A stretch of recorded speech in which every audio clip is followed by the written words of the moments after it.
Oi, gente! Está começando mais um remix aqui na Acústica FM. Eu sou a Valesca Luz e no programa de hoje a gente vai falar sobre música com um cara que é referência da música aqui no Rio Grande do Sul e sem dúvida no Brasil também, porque faz muito sucesso, faz tempo que eu estava atrás dele. Ricardo Vidal, seja bem-vindo ao quadro Remix na Acústica FM. Muito bom estar aqui com você.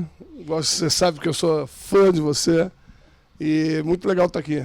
Bacana. Ricardo, conta pra gente de onde é a tua cidade, o real oficial, que não é Camaquã, e como é que foi o teu início da música aí pra audiência te conhecer. Eu sou natural de Pelotas, fiquei muito tempo fora do estado depois, por causa a música me levou para fora. Comecei da música como curioso, como músico, e aí fui tocando aqui em roda de amigos e tal, e até que eu fui participar de um festival de música nativista em Santa Rosa, Musicanto. E eu saí como melhor instrumentista de percussão. E aí, logo em seguida, eu recebi o convite do Luiz Carlos Borges, do Lúcio Anel, do Pedrinho Figueiredo, para fazer parte da banda deles, para viajar com música gaúcha. Aí viajei um bom tempo com música gaúcha. Fui tocando como músico, percussionista. Fui conquistando outros lugares. Cheguei a ganhar a Califórnia, junto, participar da banda, etc. Só que eu não... Teve uma época que eu deixei de estar feliz com o que eu estava fazendo.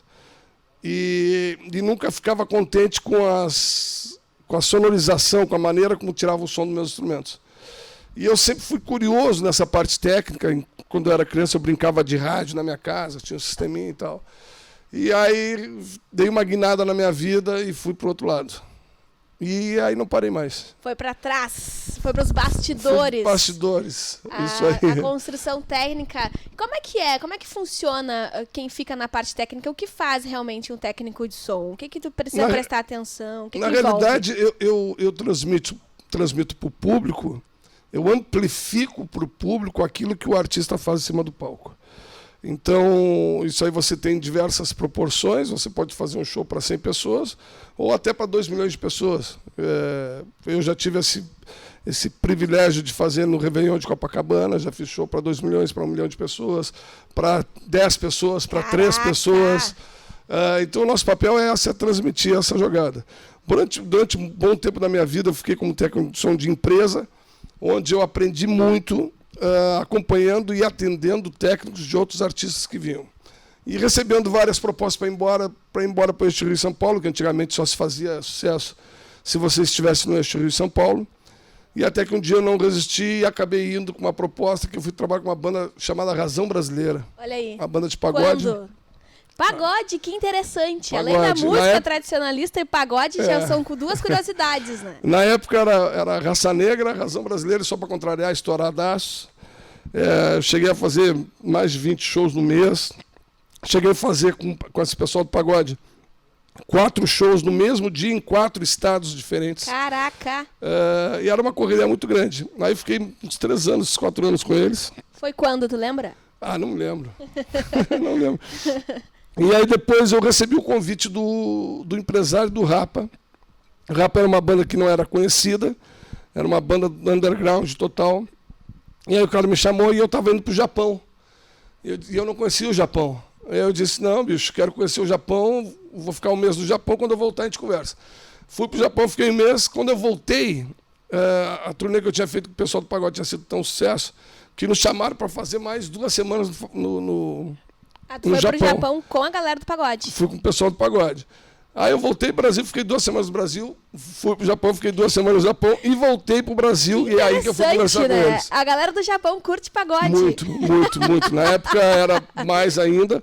Porque quando você, por exemplo, essa minha profissão me levou para vários lugares do mundo. Vários países da Europa, Austrália, Nova Zelândia, América, Japão. E aí é o seguinte, você tem 2 concepções de show. Você tem o show para brasileiro que mora lá e você tem o show para os gringos, para os nativos, que são 2 shows completamente diferentes. Eu particularmente prefiro fazer o show, quando eu estou fora do Brasil, para os nativos. Porque às vezes os brasileiros são muito saudosistas. E naquela época era mais ainda porque não tinha essa história da internet. Então as coisas demoravam um pouco para chegar. Então quem ia ficava com muita saudade do Brasil. Eu me lembro que a primeira vez que eu fui para o Japão, eu levei embaixo do braço uma fita de Super VHS com os programas Fantástico e Sai de Baixo para a comunidade brasileira que estava no Japão. Que maneiro! E hoje em dia você tem acesso... Sim, pelas redes sociais. É um barato, assim. Eu acho que eu levaria o chimarrão. Vixe, eu já tentei pegar o hábito de tomar chimarrão. Não toma chimarrão, Vidal? Não tomo chimarrão, não sei fazer churrasco. É alternativo. Não é, bicho. É que eu sempre tive amigos que souberam fazer muito bem tanto o churrasco quanto o chimarrão. Tá certo. E aí eu aproveito. E é muito interessante esse lance do chimarrão e do churrasco. Quando você está fora trabalhando com pessoas de outro estado, o pessoal sempre fala para você... então o churrasco quem vai fazer é você, vamos tomar um chimarrão. E aí quando eu digo para eles que eu não sei fazer, os caras... Decepcionados. E o chimarrão tem uma história muito interessante na minha vida, que foi quando o último show que o Rapa fez antes de parar no Planeta Atlântida, o Falcão no meio do show, ele para o show e faz uma homenagem para mim e para todos os gaúchos, que era, ele transmitiu de cima do palco uma cuia de chimarrão para até a House Mix, a mesa de som que fica no meio do público, passando de mão em mão pelas pessoas. E aquilo foi lindo, foi emocionante, eu me emocionei muito. E os gaúchos mostraram ali um lance do respeito à tradição, do respeito para com o artista, que ninguém sacaneou o chimarrão, ele foi passando de mão em mão. Que maneiro. E foi legal que foi transmitido para o Brasil todo pelo Multishow. E aí depois, durante o show, as pessoas mandando mensagem para mim no celular, achando legal, achando emocionante aquela homenagem. E claro, eu fiquei 21 anos com eles, cara. Então, com o Rapa? Com o Rapa eu fiquei 21. Com o Marcelo eu estou há 23. Realmente, é uma caminhada, né? É uma caminhada, principalmente quando eu entrei pro Rapa, era aquela onda que eu tinha falado, você tinha que estar no eixo Rio-São Paulo para você conseguir algum espaço. E eu nunca fiquei mais de 6 meses ou no Rio ou em São Paulo morando. Nunca, não suporto, não gosto. Eu gosto do interior. Eu gosto... Uma cidade que eu me dei muito bem, que eu adorei muito, foi Balneário Camboriú. Legal. Que ali era perto de São Paulo, perto do Rio, perto de Porto Alegre. Mas daí minha mãe morreu e aí eu voltei para o Sul para ficar um pouco mais com meu pai. E aí acabei conhecendo a minha esposa e acabei casando e acabei vindo para Camaquã. Tá aí. E em Camaquã também faz diversos trabalhos muito bacanas, como o Luau do Bem, por exemplo, que os nossos ouvintes já estão mais aptos a escutar aqui na segunda edição nesse ano, que batemos um recorde de quase 3 toneladas. 2.818 quilos. De alimentos, exato. Logo mais a gente fala um pouquinho sobre o Luau do Bem, que vem de novidade, mas eu queria saber essa tua integração com os músicos da cidade. Já não é novidade que tu faz uma parceria com os músicos daqui e impulsiona, né, no crescimento não só de Camaquã, como da região, Cristal, Rio Grande do Sul. Conta um pouquinho pra gente como é que é a tua relação com os músicos aqui da cidade. Bem, eu procuro em todos os lugares que eu vou dar a maior força para os músicos que estão iniciando, porque tudo que eu tenho na minha vida, tudo que eu conheci foi a música que me deu. E eu acho que nada mais justo e eu devolver através da música um pouco do que eu ganhei para essas pessoas na qual eu posso ajudar. A gente tem aquela mania de falar que a gente é do interior, que as coisas todas que acontecem são fora da nossa cidade, porque nós somos do interior. E a gente tem um erro muito grande em relação a isso.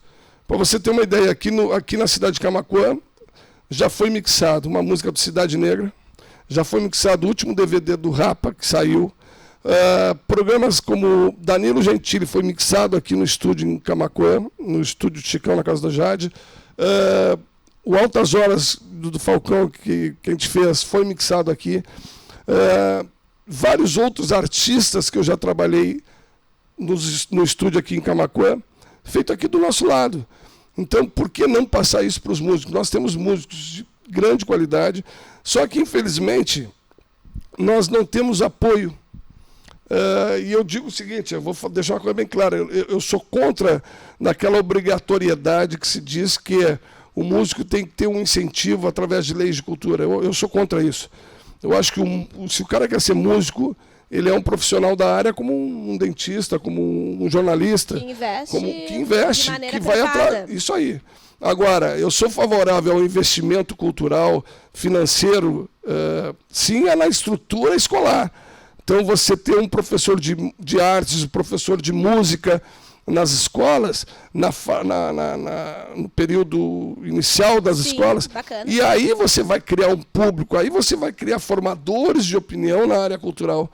Não sermos, simplesmente a gente receber as informações já com a nosso caráter, nossa índole toda já formada, e a gente acaba recebendo o lance da mulher, a música que canta que eu estou descornado, a música que eu estou baixando a bundinha, a música que eu estou bêbado, que eu vou beber até cair. E, infelizmente, isso vai mostrando o nível cultural que nós, brasileiros, estamos. Você pega um povo como o Rio Grande do Sul, que é um povo que tem uma história de tradição cultural e musical muito forte, Sim. está se rendendo para músicas desse porte. Entendeu? Hoje em dia, as pessoas, o que elas estão fazendo? Elas não estão indo mais a shows, elas estão indo a festas na qual existem bandas que fazem apresentações, não importa quem seja. Porque as pessoas querem beber, as pessoas querem só beijar na boca e sei lá mais o que. Entendeu? Então a gente tem que prestar atenção nisso. Então eu sou favorável ao incentivo financeiro na parte... privada, individual. Sim, na parte das escolas. Ah, sim. Voltar os professores de música, voltar o professor de arte na parte da escola. E aí depois é uma consequência. Depois se vira, né? Se vira, daí sim, daí você tem o livre-arbítrio de escolher. Atrás, né? Você vai estar conhecendo, você vai ter condições de saber todos os estilos musicais, todos os estilos de arte, o que é arte contemporânea, o que é realista, o que é impressionista, abstrata, o que é um chamamé, o que é um vaneirão, entendeu? Que bacana. Mas para as pessoas saberem disso, elas têm que ter conhecimento. Sim. Se você analisar projetos culturais que trabalham no desenvolvimento, nesse conhecimento de ensinar, a coisa flui. Pega o movimento Mangue Beat, que aconteceu em Recife, em Pernambuco, com Chico Sainz, com Nação Zumbi, que tomou conta do Brasil. Entendeu? Maneiro. Ricardo, o que tu tá trabalhando em Camaquã agora? Eu sei que a tua agenda é extensa, que tu tá aqui, daqui a pouco tu tá no Rio, daqui a pouco tu tá em São Paulo, daqui a pouco tu nem tá no Brasil mais. Mas neste momento em Camaquã, o que tu tá trabalhando com a galera musical daqui? Eu tô trabalhando Se com uma pode banda... contar, né? Posso. Uma banda que eu curti muito, que inclusive participou do Laudo Bem, que é a Banda dos Crespos. Tem outros projetos em vista aí, só que, cara, uma coisa que tem que deixar bem claro para todos os músicos. Todos querem fazer sucesso, em todas as profissões. Mas, para você fazer sucesso, você depende de vários fatores. Então, que eu digo o seguinte, a gente tem que estar preparado, a gente tem que correr atrás, a gente tem que estudar e nós temos que formar público. Infelizmente, eu não vejo formação de público. Hoje em dia, todo mundo quer tocar num barzinho e quer que todo mundo canta, que seja reconhecido. Formar público é seguir um segmento? Que eu digo, não, a sua banda, o seu artista criar o seu público, as pessoas seguidoras. Então, se eu não tenho espaço para tocar na cidade, o que eu vou fazer? Eu vou pegar a garagem da minha casa, vou convidar 10, 15 amigos e dizer, meu irmão, você não está afim de ir lá na minha casa que eu vou fazer um som e vocês curtiram a minha música? Então, se esses 10, 15 amigos, se você conseguir 1 ou 2 que curtam o seu som, na próxima vez, você já vai ter 2 pessoas que estão curtindo o seu som. Mas a gente sempre, quando fala em... Dicas. Sempre quando a gente fala em curtição de som, a gente quer quantidades.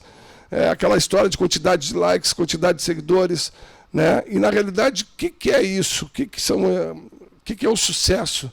Eu sempre disse, na minha profissão, na área que eu atuo como profissional do áudio, eu fui escolhido 2 anos consecutivos como o melhor técnico de som do Brasil.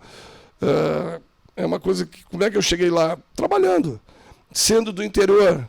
Então, concorrendo com técnicos como técnicos de vários artistas nacionais. E continuo morando no interior. Não que isso... estou me exibindo com essa joga. Não, eu quero dizer o seguinte, existe condições. É possível, né? É possível. Se for analisar o Vitor Clay está morando agora em São Paulo, mas ele é gaúcho morando em Balneário Camboriú. Armandinho, ele mora em... A Fresno também? O pessoal, bandas, isso aí. Né, daqui. Então ninguém pode esquecer o seu sonho. E não só, a gente tem que pensar que o sucesso não é só aquele que está na televisão, que está na rádio. Tá? Sucesso é aquele que tem os seus seguidores fiéis. E aí não interessa se são 1 milhão, ou se são 10 mil, ou se são 10 pessoas. Se é rock, pop, se não é interessa, gaúcho. Não interessa. É importante a gente ter aquelas pessoas fiéis junto com você. Tá, assim como eu sou teu seguidor. Isso é um privilégio, né, audiência? É um privilégio. Eu que sou seguidora dele, ele fica falando essas coisas. Então tá aí, são dicas para quem quer começar na música, para quem quer ingressar nesse ramo, e sem dúvida são conselhos fundamentais. Ricardo, conta aí o que tem de novidade no Luau do Bem. Vai ter terceira edição confirmada? Cara, o Luau do Bem é uma coisa muito doida, né? Como é que começou essa ideia? Na realidade, um dos projetos que eu tinha há muitos anos atrás, quando eu morava em Joinville, eu tinha um programa de televisão que eu não cobrava nada e fiquei 5 anos no ar com esse programa. Era apresentador? Era apresentador. Como era o nome? Estúdio do Vidal. E era todas as terças-feiras, um programa muito doido, muito maluco, que as bandas vinham tocar porque era uma maneira de agradecer a música, o que ela tinha me dado. E aí uma vez eu tive a vontade de fazer uma campanha de arrecadação, uma campanha beneficente no Natal, em Joinville. E o diretor da emissora me chamou e disse assim, então vamos fazer, eu te faço um desafio. Vamos fazer isso durante uma tarde inteira.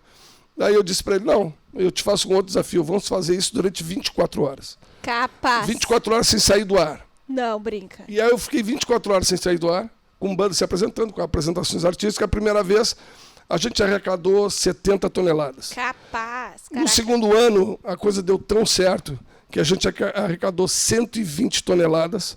Eu fiquei em rede com RBS, Bandeirantes e Record para todo o estado durante um certo tempo. Isso nunca tinha acontecido lá. Tu lembra o ano? Ah, não lembro. Tem que ter ano. Só faz jornalisticamente, a gente precisa do ano. Pois é, mas esquece o ano dessa pauta. Já passou. Mas é uma campanha muito bonita. Claro que as proporções da cidade, o tamanho da cidade, ajudaram para que se chegasse a TV a cabo, também ajuda. Então foram 24 horas, a última vez foram 120 toneladas de alimentos arrecadados. Te confesso que a campanha que surgiu ano passado, através do apoio do Cine de Lojas e da Rádio Acústica, que eu trouxe a ideia, eles toparam prontamente. E esse ano eu estava meio desbundado, assim. 2019, no caso? Isso, a última edição. Só que, cara, algumas pessoas me cobraram sobre isso, e sobre esse papel. E aí eu resolvi juntar os parceiros de novo, e esse ano a gente bateu, aumentou a nossa arrecadação. Sim. Foi um projeto muito bonito, e o que a gente tem que pensar é o seguinte, no curtíssimo espaço de tempo que se faz, na quantidade de alimentos que se arrecada. Eu estou muito impressionado, eu estou muito empolgado para esse ano a coisa ser um pouquinho diferente. Eu tenho algumas ideias na cabeça. Novidades. Mas sempre que uma campanha como essa só tem sucesso se a gente tiver o apoio da sociedade. E uma coisa que eu notei, bicho, é que esse ano a sociedade comprou mais a nossa bronca. Legal. Entendeu? Ela chegou mais junto com a gente. Entendeu? Isso foi muito interessante. Então, esse ano eu estou com umas ideias aí para tentar agitar alguma coisa. E tem várias outras ideias, inclusive na área cultural, mas sempre tem... Em Camaquã? Em Camaquã? Camaquã é onde eu moro, é onde eu resido. Eu quero que isso aqui desenvolva muito, muito. Eu acho que a gente tem um processo de evolução muito grande. Outro dia eu estava dando exemplo da faixa de pedestre. Hoje você vai na faixa de pedestre, as pessoas respeitam um pouco mais. Isso o que foi? Uma educação. Sem dúvida. As pessoas foram se educando a isso, então eu sempre vejo que temos condições de melhorar mais. E é isso, cara. Vamos correr atrás. A gente reclama de muitas coisas. A gente reclama que o nosso calçamento é ruim. Demais. Nós reclamamos que a energia toda hora cai. Nós reclamamos que está muito quente. Nós reclamamos que está muito frio. Nós reclamamos direto. Então está na hora de a gente também agir um pouquinho, né? E tirar, como eu sempre falo, tirar a bunda do sofá e fazer alguma coisa para o bem e para o outro. Tá certíssimo, Ricardo Vidal. Foi um prazer te receber no quadro Remix para começar 2020 do jeito certo. Esse teu sorriso é maravilhoso. O sorriso dessa menina é alto nível. Só convidados alto nível. olha só que beleza isso. Ricardo, muito obrigado pela tua presença no quadro Remix. Se vocês vissem o tamanho dela e esse sorriso que ela faz, eu não ia comparar, assim, eu ia dizer, não é esse. É muito lindo, muito bom. Obrigado, Vidal, pela tua presença. Gente, eu fico por aqui com o quadro Remix. Na semana que vem eu volto com novas histórias. Até mais.